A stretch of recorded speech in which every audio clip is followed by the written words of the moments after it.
नमस्कार दोस्तों, कैसे आप सब लोग। उम्मीद है सब ठीक होंगे। संविधान सीरीज के तहत ये तीसरा वीडियो है जिसमें आज हम बात करेंगे संघ राज्य क्षेत्र एवं नागरिकता। संघ राज्य क्षेत्र ये भारतीय संविधान के भाग प्रथम का अंग है जिसमें से अनुच्छेद 1 से लेकर 4 तक की बात की गई है। भाग फर्स्ट में अनुच्छेद 1 से 4 तक की बात की गई और भाग सेकंड में जो कि नागरिकता का है उसमें अनुच्छेद 5 से लेकर 11 तक की बात की। आज इस टॉपिक को हम क्लियर करेंगे। आपको हम पहले बता चुके कि भारत के संविधान में 395 अनुच्छेद हैं, 22 भाग हैं और मूल संविधान में 8 अनुसूचियाँ थी जिनके बारे में हम बात कर चुके। अब देखते हैं भाग फर्स्ट। भारत का संविधान का भाग फर्स्ट क्या कहता है। भारत के संविधान का भाग फर्स्ट है संघ एवं राज्य क्षेत्र, अनुच्छेद 1 से 4 तक, जिसमें लिखा हुआ है कि भारत अर्थात इंडिया साफ साफ लिखा हुआ है। आप डायरेक्ट में भी इसको देख सकते हैं। देखिए, मैं यहाँ भाषा वही इस्तेमाल करूँगा जो भारत के संविधान में लिखी हुई है। यहाँ अपनी तरफ से कुछ ज़्यादा बोल नहीं सकते। इसमें लिखा हुआ है भारत राज्यों का संघ होगा। इंडिया, भारत क्या बोला गया, India as a union of state. याद रखना, यूनियन ऑफ स्टेट बोला गया है, ना कि फेडरल स्टेट। फेडरल कहाँ होता है, अमेरिका में। यूनियन कहाँ होता है, कनाडा में। फेडरल स्टेट की क्या खासियत होती है कि वहाँ पर राज्य होते हैं, विभिन्न विभिन्न राज्य होते हैं जो कैसे होते हैं, अविनाशी। उनको कोई नष्ट नहीं कर सकता जब तक वो खुद चाहे। उनको संघ नष्ट नहीं कर सकता और ये अपनी पावर किसे देते हैं, संघ को। इस प्रकार से एक संघ बनता है। अविनाशी राज्यों को मिला करके क्या बनता है, एक विनाशी संघ। याद रखना, क्या बनता है, एक विनाशी संघ। यानी कि ये संघ नष्ट हो सकता है ये चाहे तो। वैसे यूनियन में क्या होता है, जो कि कनाडा में है, इसे ही भारत ने अपनाया। इसमें क्या होता है, संघ जो होता है यानी कि केंद्र, वो इम्पोर्टेंट होता है, वो बड़ा होता है, उससे सारे राज्य जुड़े होते हैं। सारे राज्य, ये स्टेट्स जुड़े होते हैं, ये इन्हें बनाता है। यानी कि ये अविनाशी संघ है। अविनाशी संघ, ये संघ नष्ट नहीं हो सकता, भारत का केंद्र नष्ट नहीं हो सकता, ये राज्य नष्ट हो सकते हैं। यानी कि राज्य कैसे हैं, विनाशी। तो भारत ने क्या अपनाया, union. India as a union word अपनाया कि भारत क्या होगा, राज्यों का संघ होगा। अब देखिए, पहले क्या होता था, पहले भारत में राज्यों को 4 प्रकार से बांटा गया था। इस 4 प्रकार के राज्यों में कौन कौन से राज्य आते थे, जो स्वतंत्रता से पहले थे। क श्रेणी के, ख श्रेणी के, ग श्रेणी के, जिसमें आते थे पूर्ण राज्य होते थे, एक होते थे रियासतें जो 238 रियासतें थी लगभग, एक केंद्र शासित प्रदेश होते थे और एक वो जो अर्जित क्षेत्र थे जो भारत ने दूसरे अर्जित किए थे। फिर उसके बाद 7वां संविधान संशोधन हुआ 1956 के बाद, जिसमें फिर 3 प्रकार के राज्यों को इम्पोर्टेंस दी गई कि भाई 3 ही प्रकार के राज्य होंगे। कौन कौन से, ए, बी और सी। ए, बी और सी। ए में कौन से होंगे, पूर्ण राज्य, पूर्ण राज्य, जिसमें 14 राज्य बनाए गए थे। आपको पता है शुरू में 14 राज्य थे।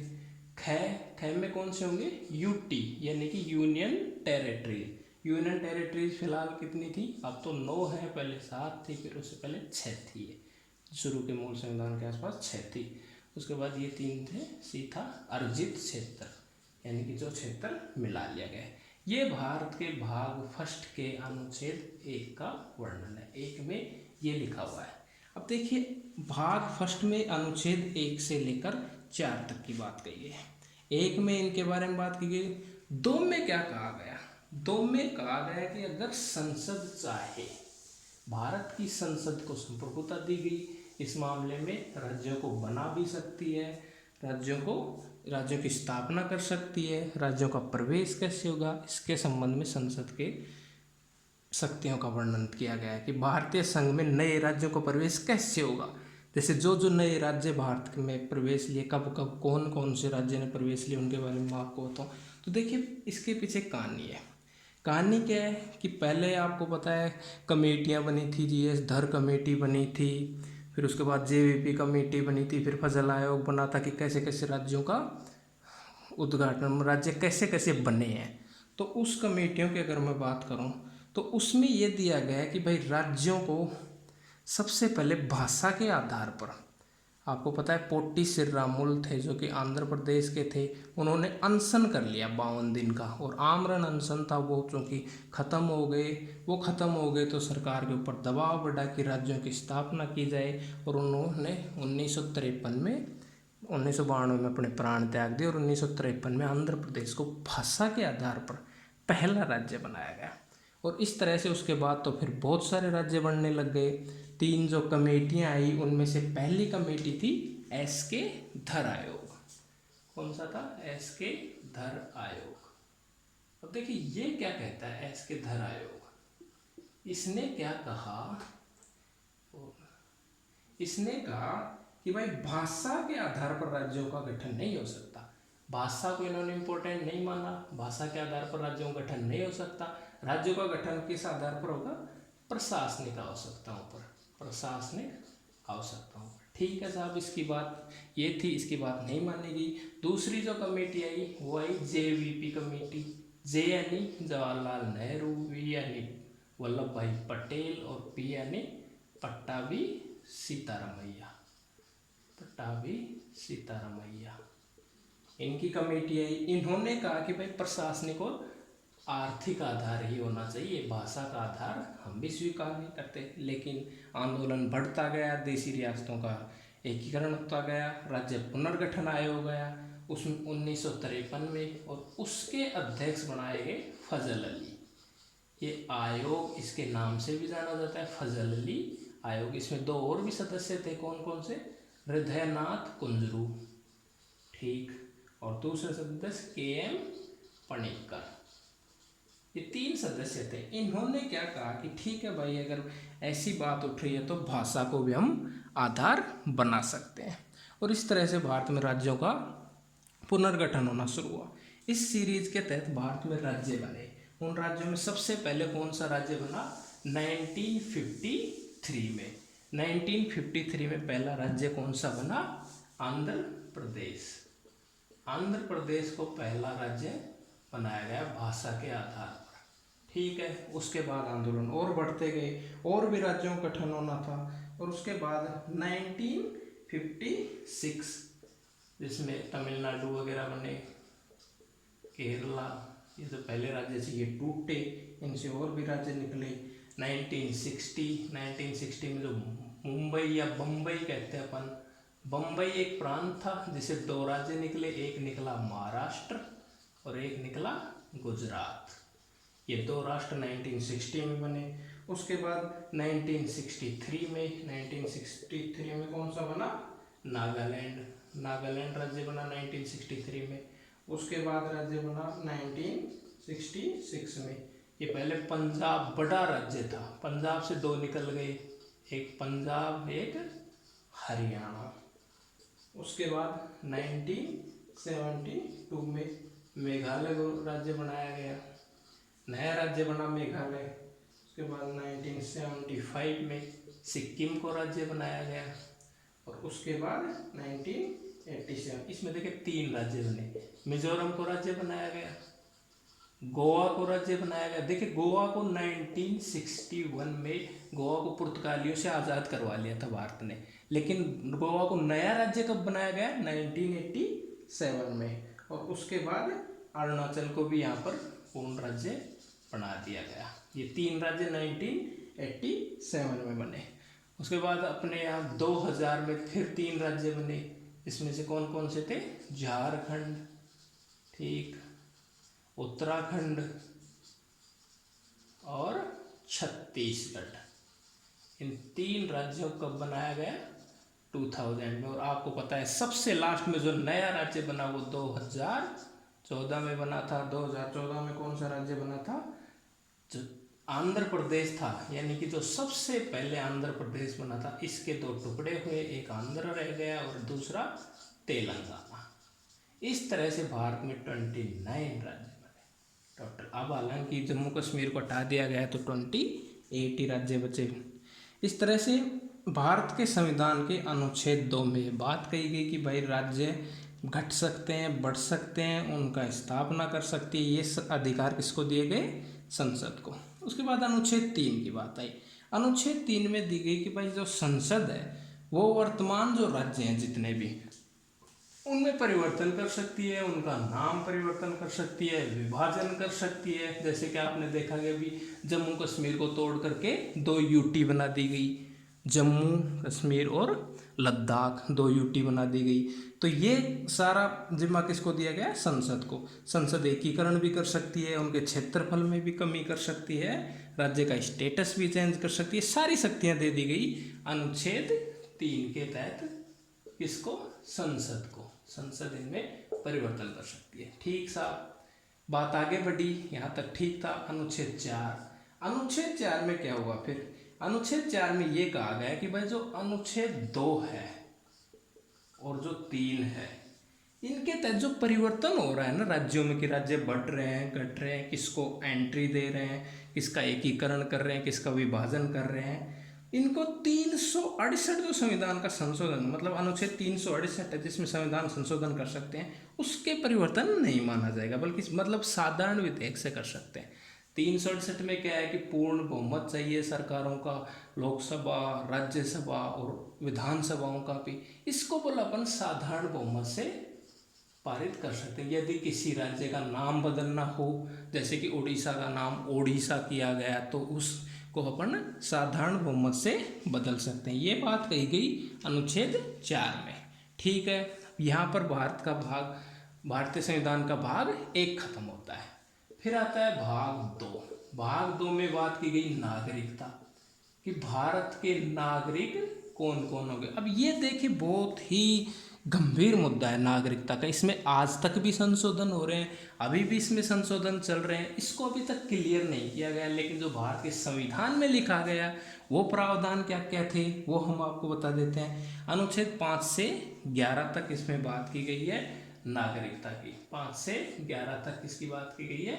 नागरिकता की। कौन होंगे भारत के नागरिक? इसके लिए साफ साफ लिखा हुआ था कि भारत के नागरिक अनुच्छेद 5 के अनुसार संविधान के जो प्रारंभ में नागरिकता दी गई उसमें बात की गई कि भाई संविधान जब शुरू हुआ तो उस समय कौन भारत का नागरिक होगा। 26 जनवरी 1950 से पहले भारत के कौन कौन नागरिक होंगे, उनकी एक लंबी लिस्ट दी गई कि भाई जो भारत में जन्मा हो, जिसके पिता में भारत में जन्मे हो, वो सब भारत के नागरिक होंगे।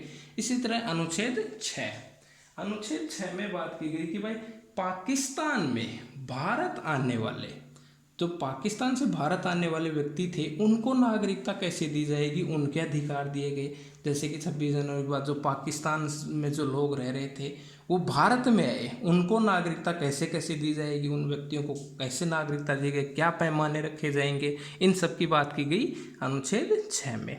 वहीं अनुच्छेद 7 में बात की गई कि भाई पाकिस्तान को जो भारत जा रहे हैं, यानी कि पाकिस्तान से जो लोग, मतलब भारत से जो पाकिस्तान गए हैं, यानी कि भारत से पाकिस्तान जो लोग गए हैं उन लोगों की नागरिकता को कैसे त्याग किया जाएगा, उन लोगों की नागरिकता कैसे छीन ली जाएगी, इस बारे में बात की गई है अनुच्छेद 7 में।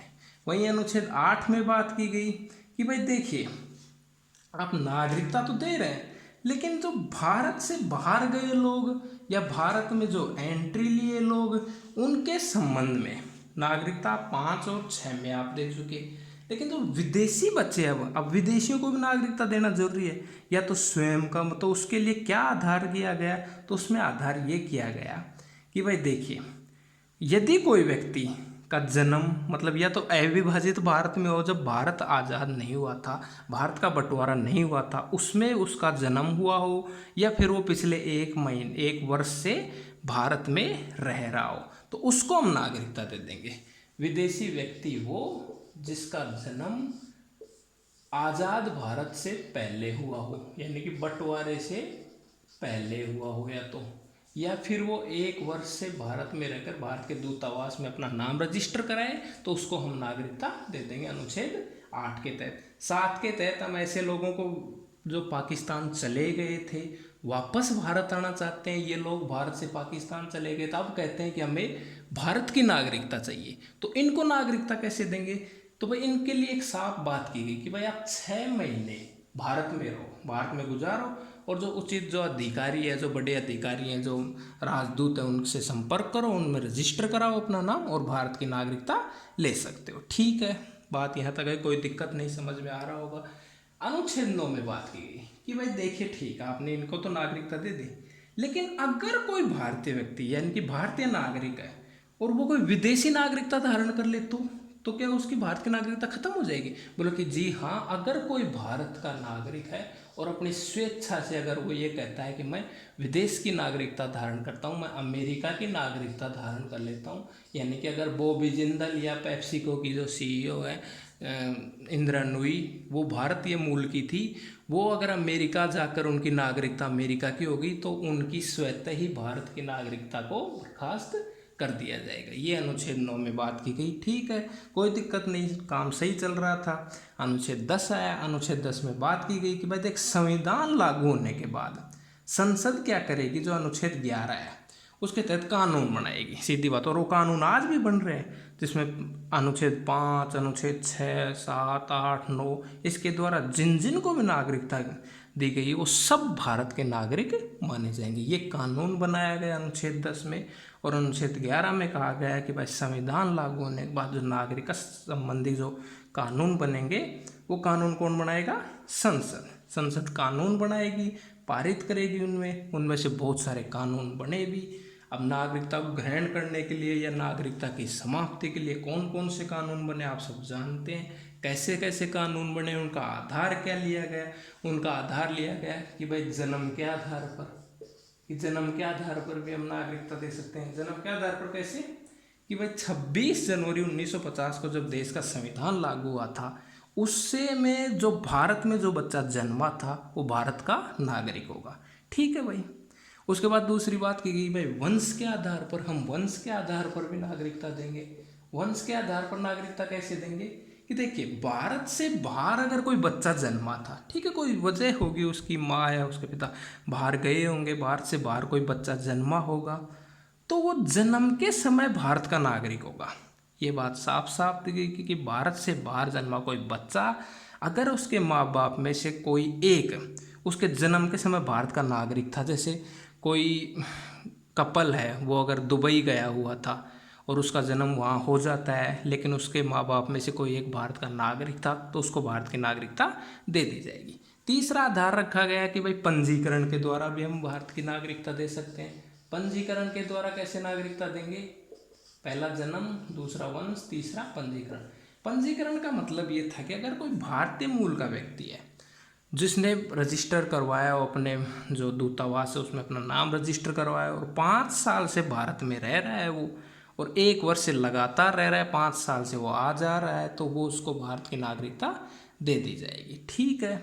चौथी बात की गई कि भाई तुम देशीकरण के द्वारा भी नागरिकता दे सकते हैं। देशीकरण कैसे? तो देखिए, इसमें कहा गया है कि अगर कोई व्यक्ति जन्म, वंश, परंपरा, पंजीकरण या मतलब ये 3-4 जो माध्यम है उसमें से मान लो कि एक के भी काबिल नहीं है कि यार उसको नागरिकता कैसे दे, ना उसका जन्म यहाँ हुआ है, ना उसके माता पिता का जन्म यहाँ ना हुआ है, ना उसने पंजीकरण करवाया, तो उसको कैसे नागरिकता देने? तो उसके लिए इसमें प्रावधान किए गए, उसके लिए नई नई शर्तें की गई कि भाई अपने देश की अगर वो नागरिकता छोड़ दे, अगर कोई ब्रिटेन का व्यक्ति है भारत का नागरिक बनना चाहता है तो क्या करे वो ऐसा, तो उसके लिए प्रावधान किए गए भाई वो अपने देश की नागरिकता छोड़ दे और इस देश की नागरिकता के लिए वो क्या करे?